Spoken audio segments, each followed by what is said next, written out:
Update po tayo sa paghahanda at pagtugon ng Office of Civil Defense sa aktibidad ng Bulkang Kanlaon. Kausapin natin si Melissa Banyas, Operations Section Chief ng OCD Western Visayas. Magandang umaga at welcome po sa Balitang Hali. Hello Sir Rafi, magandang tanghali po sa lahat, especially po sa ating mga nanonood po Opo. ngayon. Magandang hapon po. Opo, ilang pamilya po yung individual na ang nailikas dahil sa aktibidad ng Bulkang Kanlaon?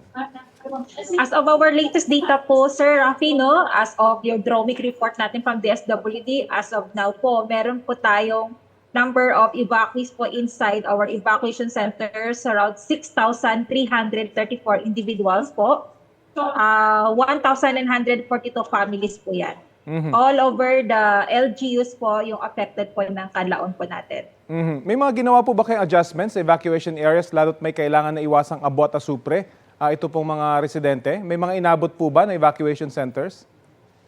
So far po sir, based naman po kasi sa contingency plan natin, especially dun po sa identified evacuation centers po natin, na-identify na po yung area na yon wherein medyo malayo po siya doon sa maaaring ashfall po na magaganap. At kumbaga po ito po yung pinaka-safe na area po na na-identify ng ating local government units as well as with other agencies po based po sa ating contingency plan po sir.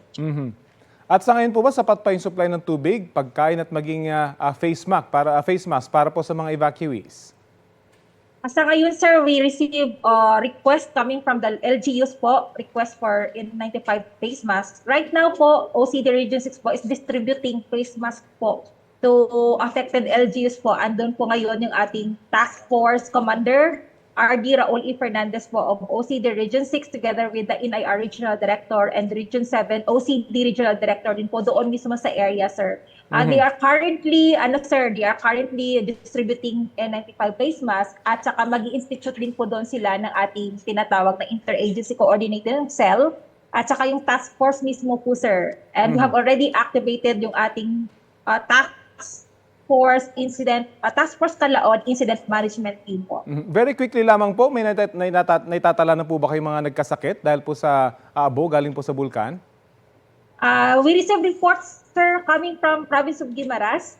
Those affected population, especially po doon sa mga affected by the ashfall po. When it comes naman po doon sa mga health hazard nila, wherein some of them were already rolled out to the emergency room.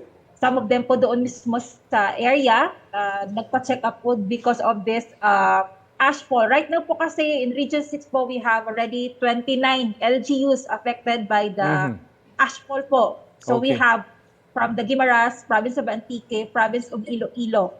So hindi lang po sa Negros Occidental po sir, yung affected po nito when it comes to the Kanlaon eruption po, including na rin po yung mga some of the provinces within Region 6 po. At ang paalala syempre ay magsuot ng face mask. Maraming salamat po sa oras na binahagi niyo po sa Balitang Hali.